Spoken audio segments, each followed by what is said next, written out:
ও good evening বন্ধুরা। আজ হলো 17 এপ্রিল শুক্রবার। আজকের সন্ধ্যার বিশেষ বিশেষ খবর হলো নারী সংরক্ষণ আইন 2023 কার্যকর, বিজ্ঞপ্তি জারি কেন্দ্রের।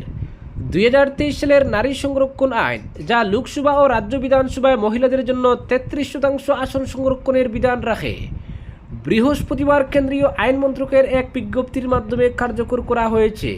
গেজেট বিজ্ঞপ্তি অনুযায়ী 2023 সালের সংবিধান 106তম সংশোধনী আইনের এই বিধানগুলি 16 এপ্রিল থেকে কার্যকর হয়েছে। যদিও এই আইনটি গত বছর রাষ্ট্রপতির সম্মতি লাভ করেছিল, তবে এর কার্যকর হওয়া কেন্দ্রীয় সরকার কর্তৃক বিজ্ঞপ্তি জারির উপর নির্ভরশীল ছিল। বর্তমানে আইনটি বলবৎ হলেও এর বিধানগুলি তাৎক্ষণিকভাবে কার্যকর করা যাচ্ছে না। আইন অনুযায়ী আসন সংরক্ষণের এই প্রক্রিয়া সীমানা নির্ধারণের কাজ শেষ হওয়ার পরই শুরু হবে। বিল পাশের পর প্রথম আদমশুমারির ভিত্তিতে এই সীমানা নির্ধারণ করা হবে। এই পদ্ধতি 2027 সালের পরও বাস্তবায়ন বিলম্বিত করতে পারে।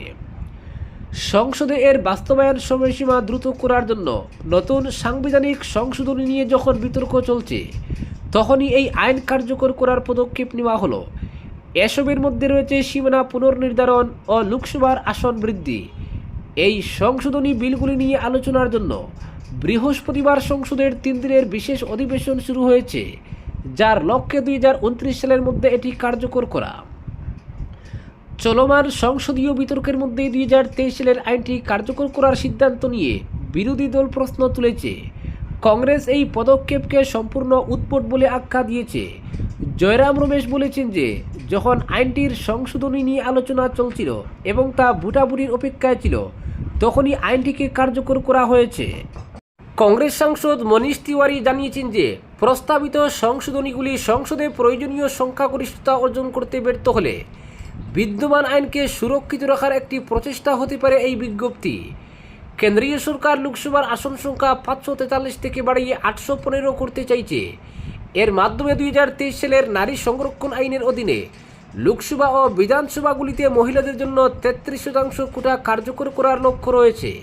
তবে শাসক দল ন্যাশনাল ডেমোক্রেটিক অ্যালায়েন্সের লোকসভায় 2/3 সংখ্যাগরিষ্ঠতা না থাকায় সংশোধনী পাশ করতে অন্যান্য দলের সমর্থনের প্রয়োজন হবে। বিরোধী ইন্ডিয়া জোট নারী সংরক্ষণের সমর্থন করলেও লোকসভার আসন সীমানা নির্ধারণ সংক্রান্ত বিলের বিরোধিতা করবে বলে জানিয়েছে। তাদের মতে জনসংখ্যা ভিত্তিক সীমানা নির্ধারণ লোকসভায় উত্তর ও মধ্য ভারতের রাজ্যগুলিকে অযাচিত সুবিধা দেবে। এর ফলে উত্তরে আসন সংখ্যা অনেক বাড়বে, যেখানে শাসক ভারতীয় জনতা পার্টির সমর্থন তুলনামূলকভাবে বেশি। সংবিধানের 82 অনুচ্ছেদে বলা হয়েছে যে প্রতিটি আদমশুমারি সম্পূর্ণ হওয়ার পর রাজ্যের জনসংখ্যার পরিবর্তনের ভিত্তিতে লোকসভার আসন বণ্টন সামঞ্জস্যপূর্ণভাবে নির্ধারণ করতে হবে। বর্তমানে লোকসভার কাঠামো 1971 সালের আদমশুমারির উপর ভিত্তি করে গঠিত। 2001 সালের 84তম সংশোধনী আইন অনুযায়ী 2026 সালের পরবর্তী আদমশুমারি না হওয়া পর্যন্ত নির্বাচনী এলাকার সীমানা স্থির রাখা হয়েছে। সর্বশেষ জনগণনা 1 এপ্রিল শুরু হলেও তা 2027 সালে শেষ হওয়ার কথা। সংসদে পেশ হতে চলা বিলটি সংবিধানের 82 অনুচ্ছেদের মূল শর্তটি বাতিল করার প্রস্তাব করেছে। এর ফলে সর্বশেষ 2011 সালের আদমশুমারির ভিত্তিতে সীমানা নির্ধারণ সম্ভব হবে। গত 2 সপ্তাহ ধরে আইন সংশোধন নিয়ে রাজনৈতিক মহলে জল্পনা চললেও খসড়া বিলের কপি মঙ্গলবারই প্রথম সংসদ সদস্যদের কাছে পৌঁছায়। বিরোধী দল এটিকে অসাংবিধানিক আখ্যা দিয়ে দক্ষিণের রাজ্যগুলির কণ্ঠস্বর দুর্বল হওয়ার আশঙ্কা প্রকাশ করেছে। অপরদিকে মহিলাদের প্রতি বৈষম্যের অভিযোগ মুসলিম পার্সোনেল ল বোর্ডের বিরুদ্ধে মামলায় কেন্দ্রের মত চাইল সুপ্রিম কোর্ট। মুসলিম পার্সোনেল ল নিয়ে মামলা সুপ্রিম কোর্ট শুনতে পারে কিনা তা নিয়ে প্রশ্ন ছিল, তবে শীর্ষ আদালতের পর্যবেক্ষণ অভিন্ন দেওয়ানি বিধি সাংবিধানিক আকাঙ্ক্ষা। মুসলিম পার্সোনেল ল বোর্ডের বিরুদ্ধে জনস্বার্থ মামলা সুপ্রিম কোর্টে। 1937 সালের মুসলিম পার্সোনেল ল প্রয়োগ আইনের নির্দিষ্ট কিছু ধারা নারীদের প্রতি বৈষম্যমূলক বলে অভিযোগ তুলে সুপ্রিম কোর্টে জনস্বার্থ মামলা দায়ের করা হয়েছিল। এই ধারাগুলির সাংবিধানিক বৈধতা নিয়ে প্রশ্ন তোলা হয়। সেই মামলাতে এবার সুপ্রিম কোর্ট নোটিশ দিল কেন্দ্রীয় সরকারকে। এ বিষয়ে কেন্দ্রের জবাব জানতে চাওয়া হয়েছে। মুসলিম পার্সোনেল ল নিয়ে মামলা সুপ্রিম কোর্ট শুনতে পারে কিনা তা নিয়েও প্রশ্ন ছিল, তবে শীর্ষ আদালতের পর্যবেক্ষণ অভিন্ন দেওয়ানি বিধির সাংবিধানিক আকাঙ্ক্ষা তাই এই মামলা গ্রহণ করে সুপ্রিম কোর্টের প্রধান বিচারপতি সূর্যকান্ত, বিচারপতি জয়মাল্য বাগচি এবং বিচারপতি বিপুল পাঞ্চুলির বেঞ্চ সেখানে বৃহস্পতিবার এই মামলার শুনানি ছিল। কেন্দ্রের সংখ্যালঘু বিষয়ক মন্ত্রককে নোটিশ দিয়েছে প্রধান বিচারপতির বেঞ্চ। মামলায় বলা হয়েছে, বর্তমানের মুসলিম পার্সোনেল লর উত্তরাধিকার সংক্রান্ত নিয়মাবলী মহিলাদের প্রতি প্রকাশ্য বৈষম্যমূলক। অধিকাংশ ক্ষেত্রেই সেখানে পুরুষদের জন্য বরাদ্দকৃত অংশের অর্ধেক বা তার কম সম্পত্তি নারীদের দেওয়ার কথা বলা হয়।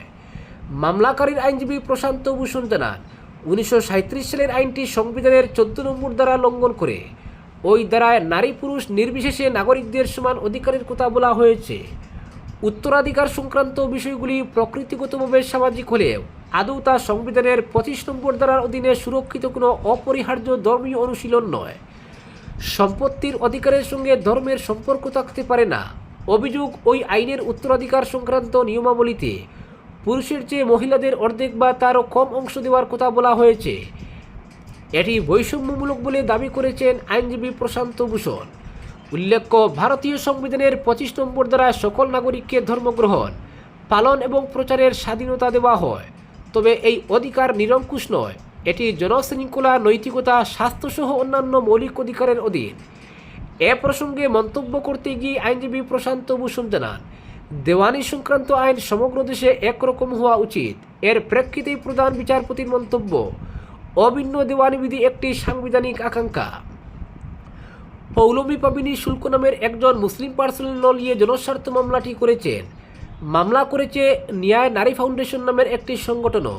তবে মুসলিম পার্সোনাল লর কারণে ভুক্তভোগী কোনো মহিলা যাতে এই মামলার সঙ্গে যুক্ত হন তা নিশ্চিত করতে আইনজীবী ভূষণকে নির্দেশ দিয়েছে আদালত। অপরদিকে আসাম সহ উত্তর পূর্বে অন্যান্য রাজ্য থেকে এবার মোট 2415 জন হজে যাচ্ছেন। জয়েন্ট স্টেট হজ কমিটির কর্মকর্তাদের বিবৃতি অনুযায়ী আগামী 18 থেকে 21 মে তারা হজে যাবেন।